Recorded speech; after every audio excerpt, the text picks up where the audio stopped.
আজ আমার ফোনে হঠাৎ একটা কল আসলো। একটা রাইকিনের এসি আছে, ভীষণ নোংরা অবস্থায় পড়ে আছে। এই যে ফিল্টারটা কিরকম অবস্থা, তো এক ফোঁটা হাওয়া হচ্ছে না, ঠান্ডাও হচ্ছে না, কুলিংও করছে না। তো যাই হোক, আমি এসিটা দেখতে আসলাম।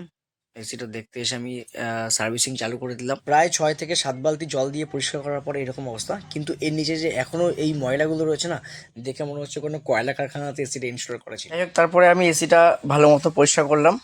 পরিষ্কার করার পর আমি আউটডোরে চলে গেলাম। এসির যে ক্যাবিনেটগুলো আছে ওগুলো ভালো করে পরিষ্কার করলাম, ওর মধ্যে প্রচুর নোংরা জমেছিল। প্রায় 2 বছর পর এসিটা সার্ভিসিং হচ্ছে। এই যে ফিল্টারটার অবস্থা কীরকম তোমরা দেখতে পারবে, কীরকম নোংরা হয়েছে। একদম পুরো ব্লক হয়ে গেছে ফিল্টার।